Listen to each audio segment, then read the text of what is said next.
The sudden resignation of the national chairman of the ruling All Progressives Congress, Abdullahi Adamu, and the national secretary, Adamu and Omisore, has raised a number of questions about what exactly is happening within the party.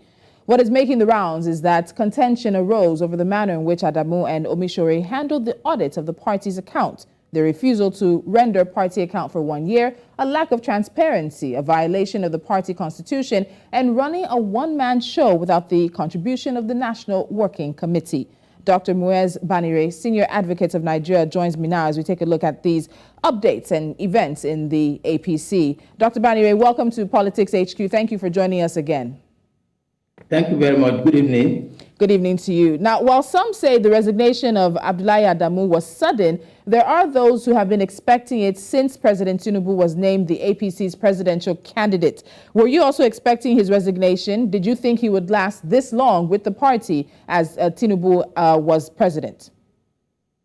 Well, I think I share that position equally, that in fact, for a long time now, he ought to have resigned, stemming from the first announcement that he made prior to the primary election, and even subsequently, and the recent one involving the National Assembly. So we want to find out that in our own democracy here, you cannot cope with the presidency, which is your government, then quite honorably you need to exit. And I think that's what he has ultimately done now, beyond all the other interests going on within the National Working Committee. And so you speak to two issues I actually did want to touch base off, because there seemed to be a lot of strife or contention about Adamu's time as party chairman. And some of the APC members we spoke to were very clearly unhappy with how he was running the party. So you mentioned June 2022, where Adamu announced the then Senate President Ahmad Lawan as the party's consensus candidate. That caused a lot of issues. President Tinubu eventually emerged as the flag bearer. And then in July of this year, he rejected the list of principal officers for the 10th National Assembly that was announced by Senate President Godswill Akpabio. These are two events that are probably, they straddle 1 year. Are these the only main things that you think were giving some of the issues that Adamu may have been having within the party? And of course, you mentioned some of the going-ons with the National Working Committee. What was it in particular about Adamu's leadership or time that seemed to make it so difficult for him to stay? Well, let me start by saying that I'm not a member of the APC.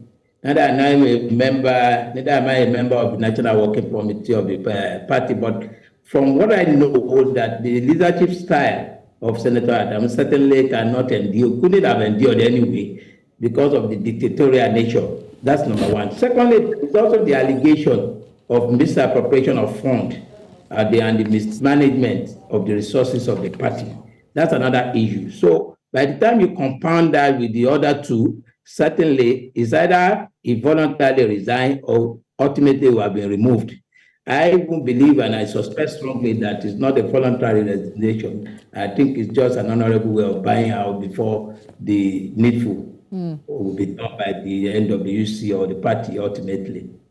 So interestingly enough, as I said earlier, it's not just the national chairman that resigned. Adamu and Omisore, the party's national secretary, also resigned. And the two of them together were accused of trying to run a one-man show, or a two-man show in this case. Now, given the discontent that we saw, or some of the issues they both had, do you think their resignations are going to help put APC back on a path towards some kind of unification, some kind of resolution to whatever internal issues the party is facing right now?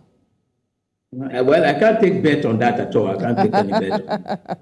Because I know that politicians, being who they are, certainly when this one whistle out, another one starts again. It's just in their nature that they must continue along that direction. So I can't take a bet on that something else will not crop up again, even after the reconstitution of the National Working Committee.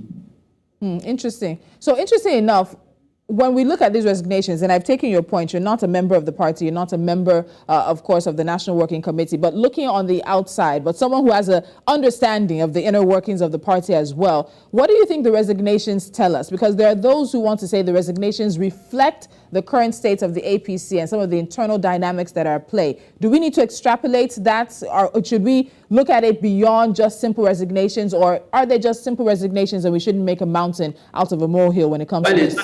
Certainly it's not a simple resignation.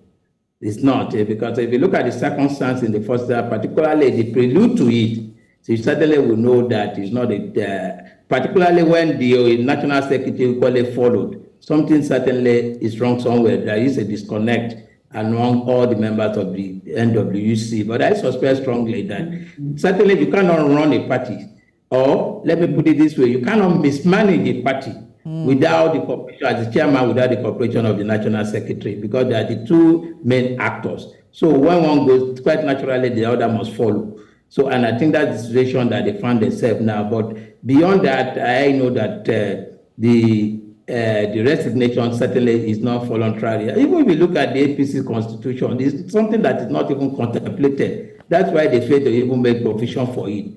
The question, for example, that I ask is that even if you are resigning, who are you going to give the letter to? Who did they give their letters to? Is it to the president or to the National Working Committee? Or who actually? And for how long? You know, resignation is not even automatic anyway, because you can resign and instead it's rejected. It's another issue entirely.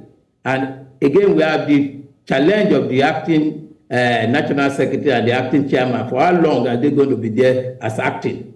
Those are the lacunas that are obvious in the constitution of the party that they need to address urgently. And they have the issue of zoning again, because right now you find out that the acting national chairman, as well as the vice president of the country, the two of them are not only from the same zone, from the same state.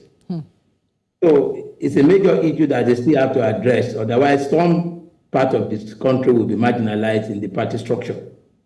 Do you think crisis is the right word to use at this point in time for what is happening within the APC? And that goes beyond the resignations now, because we have been hearing from some time, there's some internal disagreement and discontent. So is crisis the right word to use to take a wider overview of what's happening right now with the APC? It has not reached that level of crisis. It has not. This is internal strife. Simple internal strife.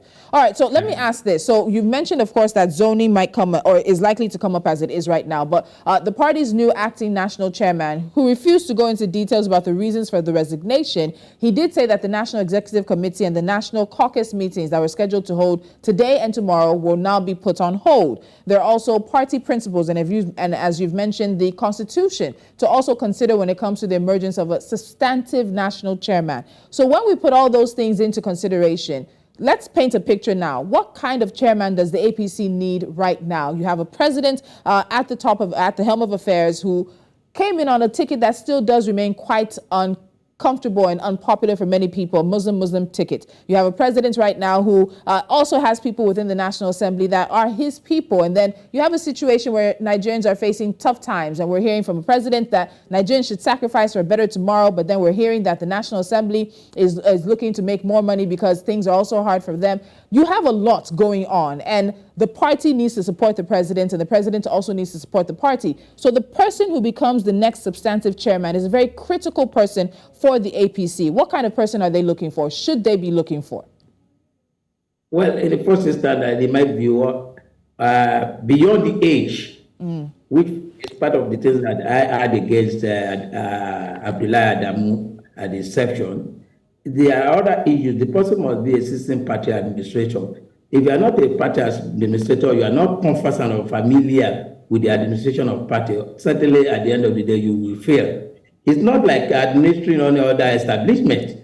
Party administration is a specialization on its own. And somebody must be very, very, we are dealing with all manners of characters with diverse backgrounds and pedigree. So you have to have that capacity to be able to manage human beings, particularly complex ones for that matter. You must have patience and you must exercise maturity as much as possible and be willing to be transparent. If you are not transparent, you can't last long. It's like a banana peel, and that is what has been happening to series of them that have been turning up and going. So I believe that that person must not only be competent in terms of party administration, he must be a young fellow and he must be articulate and able to understand issues easily and communicate with the public. It's very, very important because the party need to defend the government most of the time in some of their policies. Like you rightly said, right now, you know, some of these policies of the government will appear ordinarily to be harsh, and the people are yet not taking in the pill.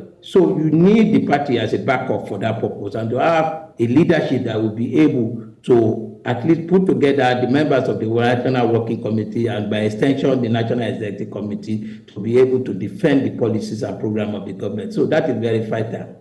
And we know a lot of politicking will be happening behind the scenes. But Dr. Banire, because I have you now and because of recent events, let's look at what the party is doing, which is, of course, under the leadership of President Tinubu as the president of Nigeria. So this morning, Nigerians waking up to an increase in fuel prices. We're being told it is market forces at play. My last guest was just re-emphasizing the point over and over again. Where are the palliatives that have been promised? Dr. Banire, I'd like to get your thoughts on the turn of events, the increase in the fuel price as it is right now, but then also a lack of palliatives and an idea or whatever you think about the 8,000 naira that President Tinubu says will go to 12 million Nigerians. Well, in the first instance, I think there seems to be a consensus on the removal of subsidy across board. Even if you look at the debate during the campaign, virtually all the presidential candidates agreed on that point that there is a need to remove the fuel subsidy, which has been detected or discovered to be a scam. Now, beyond that, however, we all also agree, just like government has done, that there is a need for palliative. The palliative that has come on board now, we do not know, as I'm talking to you now, the decomposition of it. For example, the 35 billion awarded to or appropriated to the National Judicial Council. The question I've asked is that, is it going to be shared among all the judges, or is it meant for the judicial staff, or is the money meant for infrastructure in the judiciary? The same thing with the Parliament, the National Assembly. I think there is about 70 billion or thereabout. Is the money meant for the chair, or to just cushion the effect of the fuel subsidy removal? These are the questions that have not been answered. And the second one half that, but that there must be palliative. That one is not negotiable. There must be palliative. And I believe that one of the areas of intervention is the area of food. I think food is very critical to all of us, regardless of your status. And there is the need to control the prices of it. And I'm sure that just last week I heard about the intervention through the declaration of state of emergency on food. If that can be done, I think that would be a sort of palliative on its own. For example, my expectation is that in some way we must be able to address and arrest the escalating prices of food. Yes. Foodstuff generally. Okay, so I want to pick further on this because we both agreed that there's work for the party to do in favor of the president and the party at the top of the food chain here in Nigeria. Let me use that terminology. But we keep hearing that Nigerians should sacrifice. Nigerians should put up with these tough and difficult times for a better tomorrow, for a better Nigeria at the end of the day. But then, as you mentioned, judiciary is seemingly getting something. The National Assembly is getting billions or millions as it is right now. And the sacrifice, it's the Nigerians themselves who are carrying the tough times. How do you continue to sell fuel subsidy removal as being the right thing for Nigerians when it is putting many, I'm talking about millions of Nigerians, in such a difficult position? Because it seems to be a difficult sell now. We know how much it has cost the country, but we also know how popular it has been. And now we've removed it. Life is much more difficult for the majority of Nigerians as it stands. How do we sell this? How do we prove to them that the sacrifices of putting up with this subsidy removal now will pay off under the Tinubu administration or under an administration that comes in 2027, as it may be? But I think that what is required is transparency.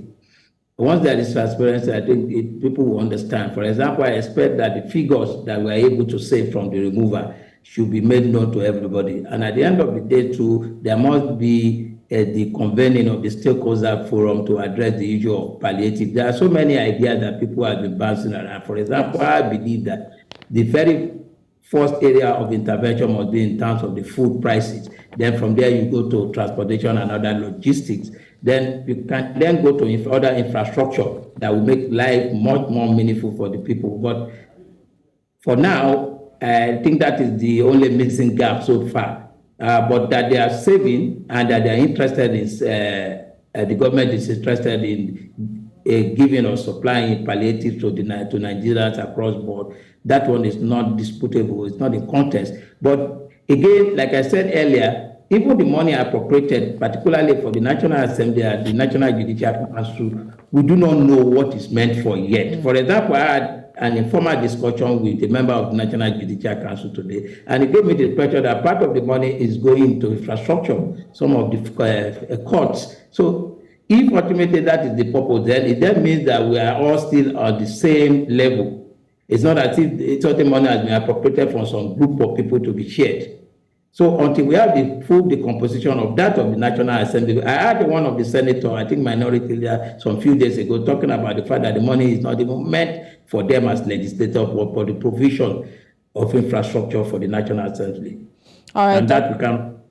Please go ahead. Finish your thoughts. Yes, I think we can't run away from that. We need infrastructure for them to perform, just like the judges, the legislators who need infrastructure to perform. So that is an essential thing that must be done. Okay. So, Dr. Banire, just very quickly before I let you go, we are just a bit shy of 2 months of the Tinubu administration. He became president at a very difficult time for Nigeria, as it may be, but it's a choice he made, and now he's there. In terms of the decisions he's made, the policy moves and the announcements and provisions, as it may be, and even some of the appointments, give me your assessment of the president as it stands. We're just almost 2 months in office. We're not at the 100-day mark yet, but I'd like to hear your thoughts on that. Well, personally, so far, so good. You see, you have to take some hard decision as a leader, and we have to be firm on it. It's not everything that will come cheap like that, particularly at the state in which we are now. Most of the policy will appear harsh at the commencement, certainly. Also equally, of course, we have spent some buffer along the line, but the truth of the matter is that without this country cannot survive. It's already collapsed, and they said we just want to cremate it finally. And that's where we'll end the conversation tonight. Thank you so much, Dr. Muiz Banire, for joining me, Senior Advocates of Nigeria, also joining to look at the conversation around what happened with the APC this weekend, the resignation of 2 very principal officers of the party. Thank you so much for your time. Thank you very much. Welcome. All right. And that's the measure of the show we have for you tonight. Thank you so much for joining me on Politics HQ. I'm Tolulope. Adeleru-Balogun. Do have a fantastic evening.